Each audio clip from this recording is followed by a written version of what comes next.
I was born an idiot, but I'm cleverer than people think. I can think things okay, but when I have to say them or write them down, sometimes they come out all wrong. When I was born, my mom named me Forrest. My daddy died just after I was born. He worked on the ships. One day, a big box of bananas fell down on my daddy and killed him. I don't like bananas much. Only banana cake. I like that all right. At first, when I was growing up, I played with everybody. But then some boys hit me, and my mom didn't want me to play with them again. I tried to play with girls, but they all ran away from me. I went to an ordinary school for a year. Then the children started laughing and running away from me. But one girl, Jenny Curran, didn't run away, and sometimes she walked home with me. She was nice. Then they put me into another kind of school, and there were some strange boys there. Some couldn't eat or go to the toilet without help. I stayed in that school for 5 or 6 years. But when I was 13, I grew 6 inches in 6 months. And by the time I was 16, I was bigger and heavier than all the other boys in the school. One day I was walking home, and a car stopped next to me. The driver asked me my name, and I told him. "What school do you go to?" he asked. I told him about the idiot school. "Do you ever play football?" he asked. "No," I told him. "I see other people playing, but I don't play, and they never asked me to play with them." "Okay," the man said. 3 days later, the man in the car came and got me out of school. Mom was there, and they got all the things out of my desk and put them in a brown paper bag. Then they told me to say goodbye to the teacher. The man in the car took me and Mom to the new high school.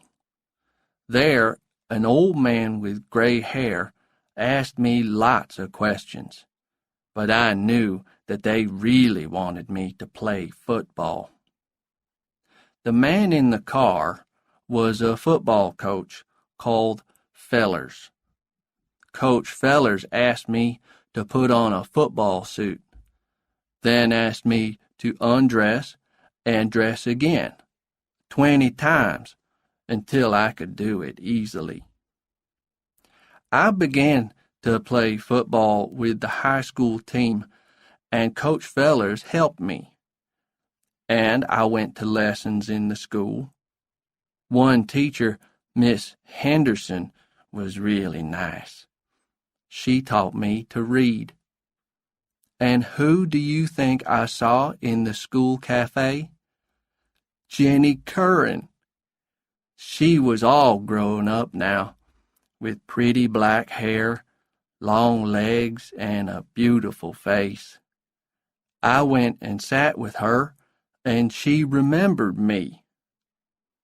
But there was a boy in the cafe who started calling me names and saying things like, "How stupid."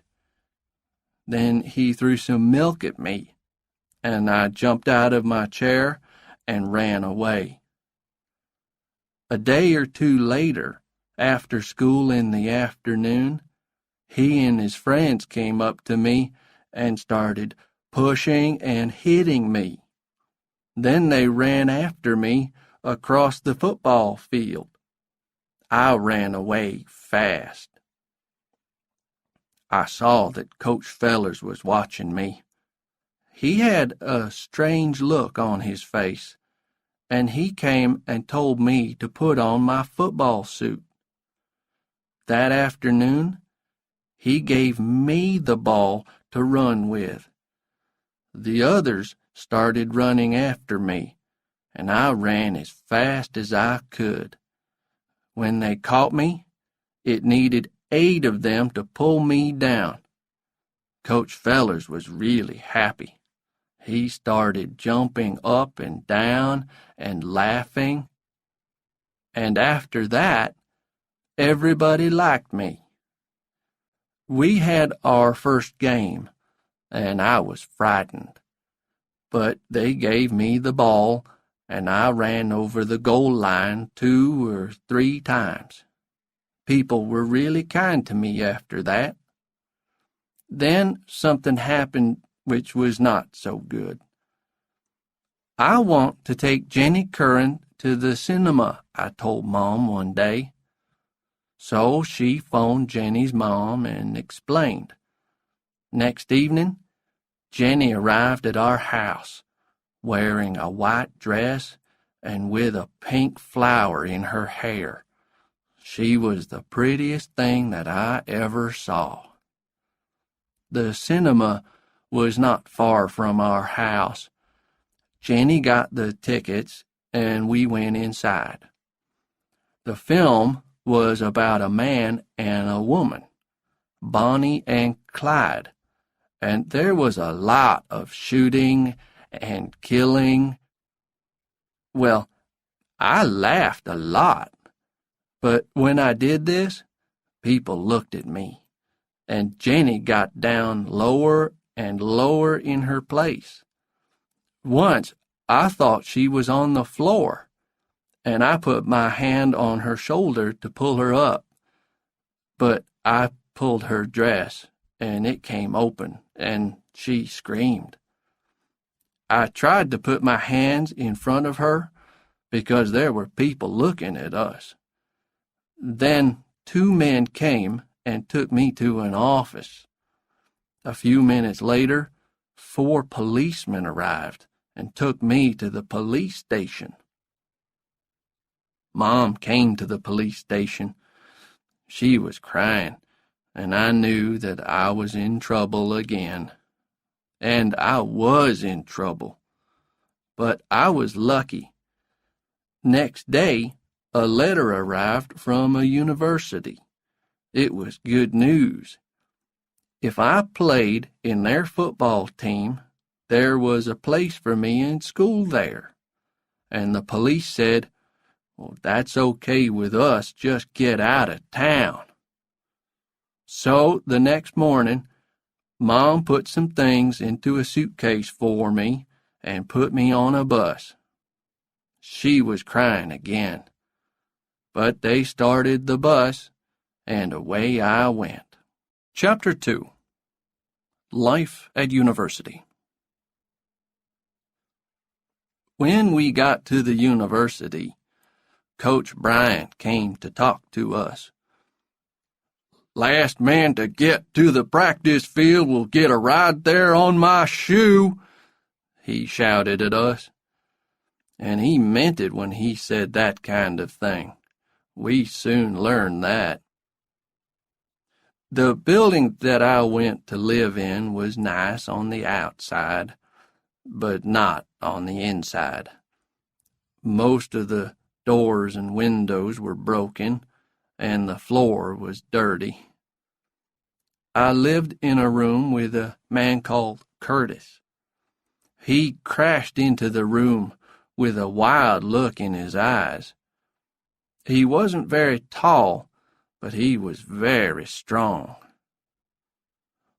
"Where are you from?" he asked. "Mobile," I told him. "That's a stupid town," he said. And that was all of our conversation for several days. On the practice field, things didn't start very well. I got the ball, but I ran the wrong way with it, and everybody got angry and started shouting at me. But Coach Bryant called me across. "Just get in the line and start catching the ball," he told me. And then I told him something that he didn't want to hear. "They never taught me to catch a ball at high school," I said. "It was difficult enough for me just to remember where our goal line was."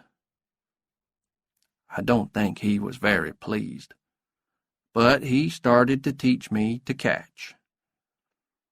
I wanted my mom, and I wanted to go home. I didn't like that place. And Curtis was always angry, and I couldn't understand him. He had a car, and sometimes he gave me a ride to the practice field. But one day, when he had to change a wheel on the car, I helped him. "If you're an idiot," he said angrily, "how do you know how to do that?" "Maybe I am an idiot," I said, "but I'm not stupid." Then Curtis ran after me and called me all kinds of terrible names. After that, I moved my bed to another room. The first football game was on Saturday. I ran well, and we won 35-3. Everybody was pleased with me. I phoned Mom to tell her. "I heard the game on the radio," she said. "I was so happy, I wanted to cry." That night, everybody went to parties, but nobody asked me to go. I went back to my room, but I heard music from somewhere upstairs. I found a young man who was sitting in his room playing the harmonica. His name was Bubba. He broke his foot in football practice and couldn't play in the game. I sat and listened to him. We didn't talk, but after about an hour, I asked, "Can I try it?" And he said, "Okay," and gave me the harmonica. I began to play. After several minutes, Bubba was getting really excited and saying, "Good, good, good." Then he asked, "Where did you learn to play like that?" "I didn't learn anywhere," I said. When it got late, he told me to take the harmonica with me, and I played it for a long time in my room. Next day, I took it back to Bubba. "Keep it," he said. "I've got another one." I was really happy, and I went and sat under a tree and played all day. It was late afternoon when I began to walk back to my room. Suddenly, I heard a voice shout, "Forrest!" I turned round and saw Jenny. She had a big smile on her face, and she held my hand. "I saw you play football yesterday," she said. "You were wonderful." She wasn't angry about the cinema, and she asked me to have a drink with her. "I'm taking lessons in music, and I want to be a singer," she told me. "I play in a little group. We're playing at the Student Center tomorrow night. Why don't you come and listen?" "Okay," I said. Chapter 3. The Big Game. On Friday night, I went to the Student Center. There were a lot of people there, and Jenny was wearing a long dress and singing. 3 or 4 other people were in the group with her, and they made a good sound. Jenny saw me and smiled, and I sat on the floor and listened. It was wonderful. They played for about an hour, and I was lying back with my eyes closed, listening happily. How did it happen? I'm not sure, but suddenly I found that I was playing my harmonica with them. Jenny stopped singing for a second or two, and the others in the group stopped playing. Then Jenny laughed and began to sing with my harmonica, and then everybody was saying, "Wonderful!" to me. Jenny came to see me. "Forrest, where did you learn to play that thing?" "I didn't learn anywhere," I told her. Well, after that, Jenny asked me to play with their group every Friday and paid me $25 every time. The only other important thing that happened to me at the university was the big game at the Orange Bowl in Miami that year.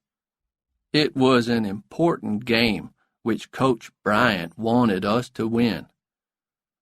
The game started, and the ball came to me. I took it and ran straight into a group of big men on the other team. Crash! It was like that all afternoon. When they were winning 28-7, Coach Bryant called me across. "Forrest," he said, "all year we have secretly taught you to catch the ball and run with it. Now you're going to run like a wild animal, okay?" "Okay, Coach," I said. And I did. Everybody was surprised to see that I could catch the ball. Suddenly, it was 28-14. And after I caught it 4 or 5 more times, it was 28-21. Then the other team got 2 men to run after me. But that meant Gwyn was free to catch the ball, and he put us on the 15-yard line. Then Weasel, the kicker, got a field goal, and it was 28-24. But then things began to go wrong again. Weasel made a bad mistake, and then the game finished, and we were the losers. Coach Bryant wasn't very happy. "Well, boys," he said, "there's always next year." But not for me. I soon learned that. I couldn't stay at the university. I wasn't clever enough at the lessons, and there was nothing that anybody could do about it. Coach Bryant was very sad. "I knew this would happen, Forrest," he said. "But I said to them, just give me that boy in my team for a year. And they did. And we had a good year. The best year, Forrest. Good luck, boy." Bubba helped me to put my things in my suitcase. Then he walked to the bus with me to say goodbye. We went past the Student Center, but it wasn't Friday night, and Jenny's band wasn't playing. I didn't know where she was. It was late when the bus got to Mobile. Mom knew that I was coming, but she was crying when I got home. "What's wrong?" I asked. "A letter came," she cried. "You've got to go in the Army." Chapter 4. Vietnam. After I left the idiot school, People were always shouting at me. Coach Fellers, Coach Bryant, and then the people in the Army. But I have to say this. The people in the Army shouted louder and longer than anybody. Fort Benning was in Georgia. After about 100 hours on a bus, me and a lot of other new young soldiers arrived there. The place where I had to live was just a bit better than the rooms at the university, but the food was not. It was terrible. Then, and in the months to come, I just had to do the things that I was told to do.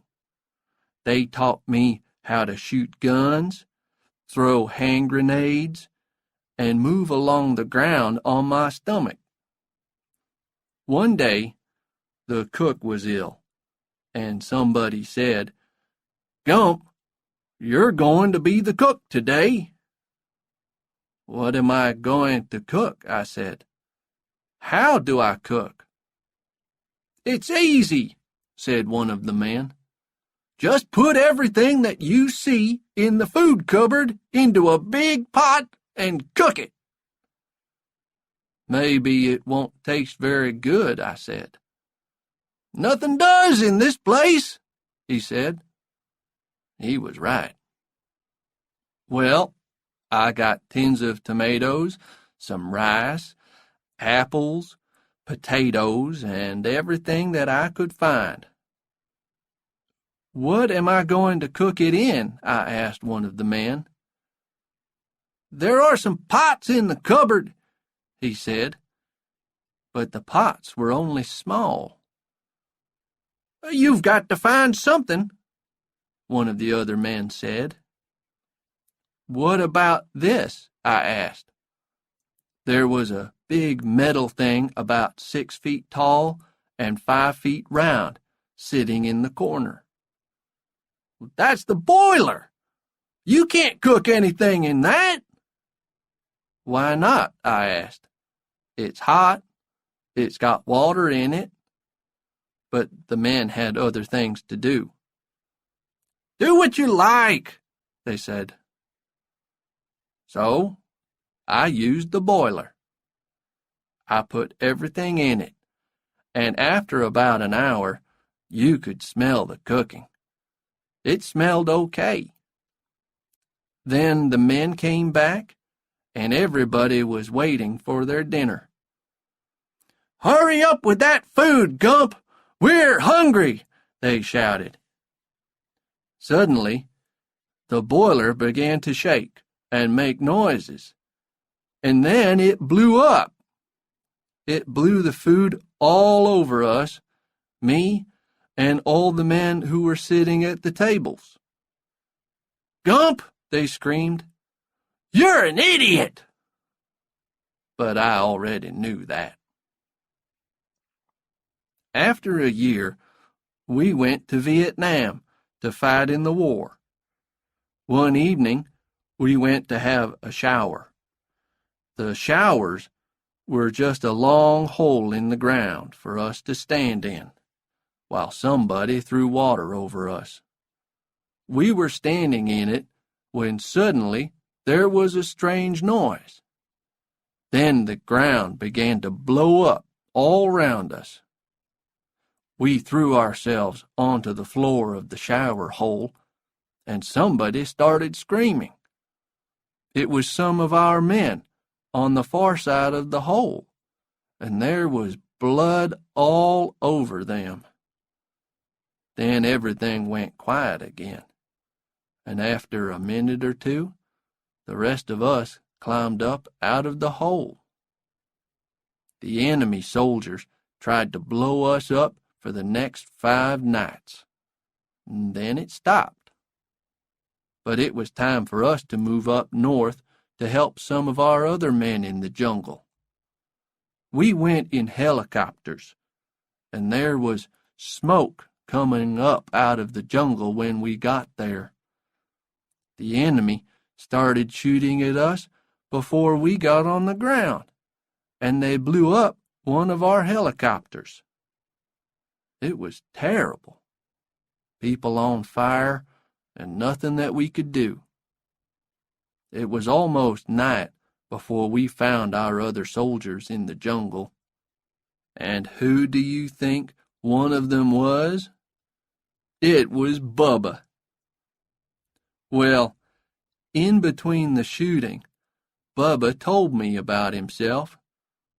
His foot got too bad to play football, and he had to leave the university.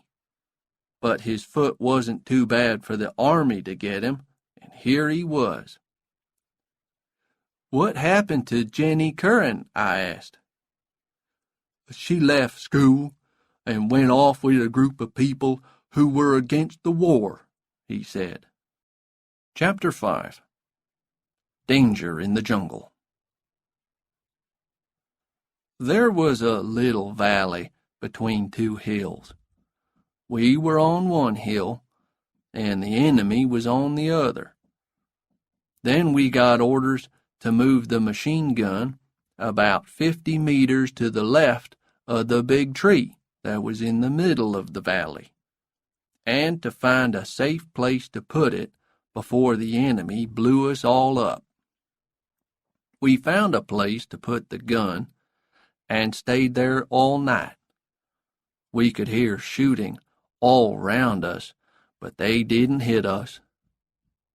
When it was day again, our planes came and they blew up the enemy soldiers. Then we watched while our men moved off the hill and came down into the valley. Suddenly, somebody started shooting at them. We couldn't see the enemy soldiers because the jungle was too thick, but somebody was shooting at our men. The shooting was in front of us, which meant that the enemy soldiers were in between us and our men. And this meant that the enemy was able to come back and find us, so we had to get out fast. We began to move back to the hill, but Doyle suddenly saw more enemy soldiers who were going towards our men. We waited until they got to the top, then Bones began shooting with the machine gun. He probably killed 10 or 15 enemy soldiers. Doyle and I and the other two men threw grenades. But then an enemy soldier shot Bones in the head. I pulled the machine gun from his hands and shouted to Doyle. There was no answer. 2 of them were dead, and Doyle was only just alive. I picked up Doyle and put him across my shoulders. Then I ran towards the hill. There were bullets flying all round me from behind. And then I saw more enemy soldiers in the low grass in front of me. They were shooting at our men on the hill.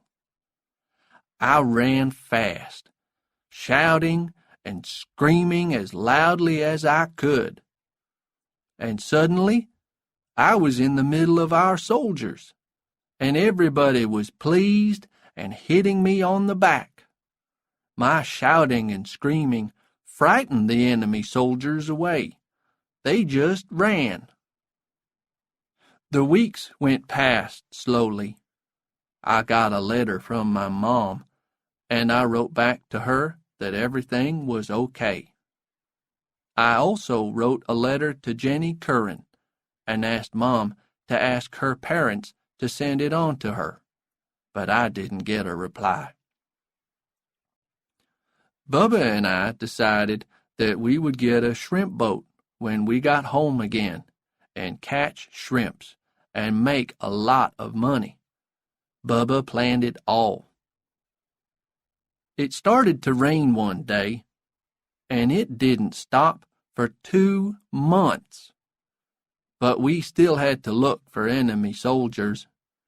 And one day, we found them. We were crossing a rice field when suddenly they started shooting at us. Somebody shouted, "Back!" I picked up my machine gun and ran towards some trees. I looked round for Bubba, but he wasn't there. Then I heard that he was out in the rice field, and he was hurt. So I left my gun by the trees and ran back into the field. "Gump, you can't go out there!" somebody shouted. But I just ran. Halfway out, I saw another man who was hurt. He was holding a hand up to me, so I picked him up and ran back to the trees with him. Then I ran out again and found Bubba. There was blood all over him, and he had 2 bullets in his stomach.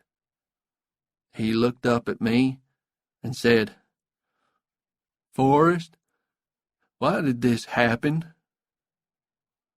What could I say? Then he said, "Play me a song on the harmonica, will you?" There was still a lot of shooting going on, but I played a song. Then all the color went out of Bubba's face, and he said something very softly. "Home." And then he died. And that's all I've got to say about that. The rest of the night was terrible. The worst night that I've ever known. Nobody could get any help to us, and the enemy soldiers were so near that we could hear them talking.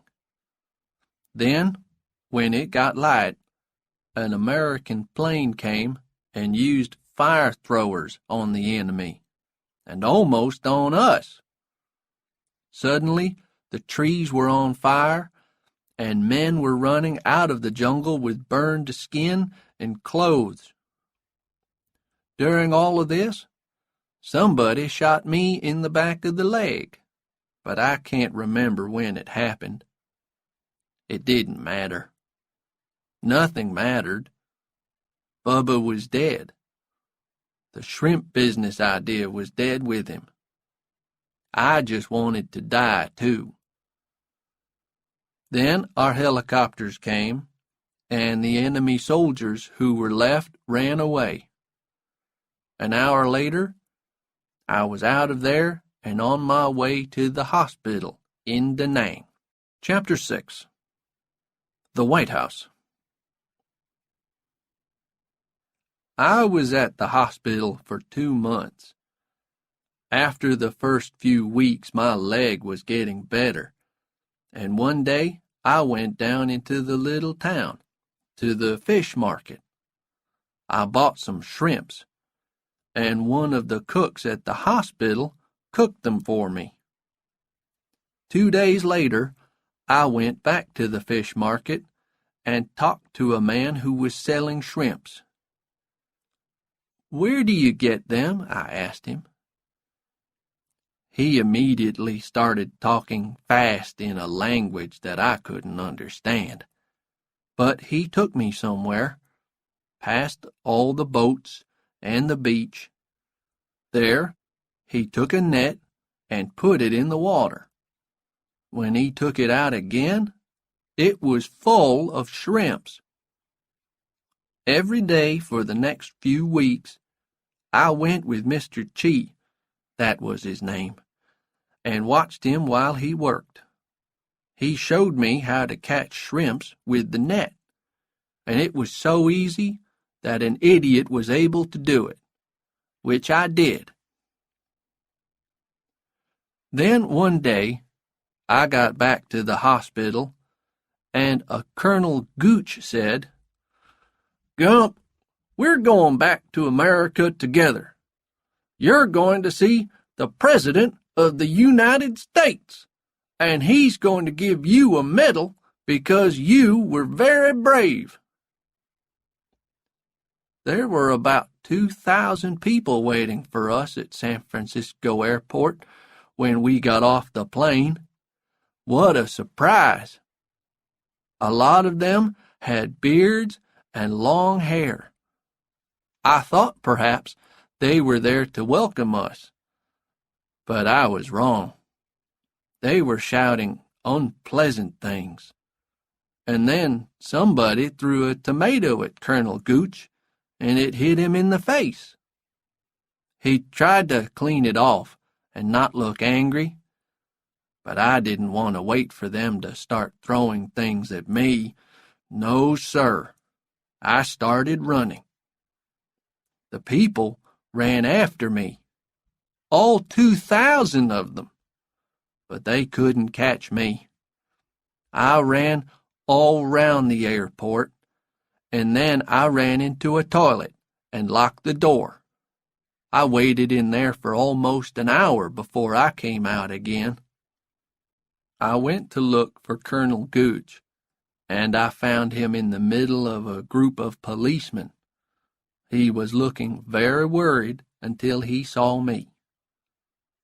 "Come on, Gump," he said. "The plane for Washington is waiting for us." The Army sent a car to meet us at Washington Airport, and we drove to a really nice hotel. After we put our suitcases in our rooms, the colonel asked me to go out to a bar with him for a drink. "People are different here," he told me. "They aren't like the people in California." He was wrong. When we got there, he bought me a beer, and he was telling me about the president and my medal when something happened. A pretty girl came up to our table, and the colonel thought she was a waitress.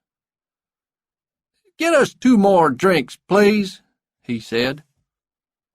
She looked at him and said, "I won't get you anything. Not as much as a glass of warm river water, you pig."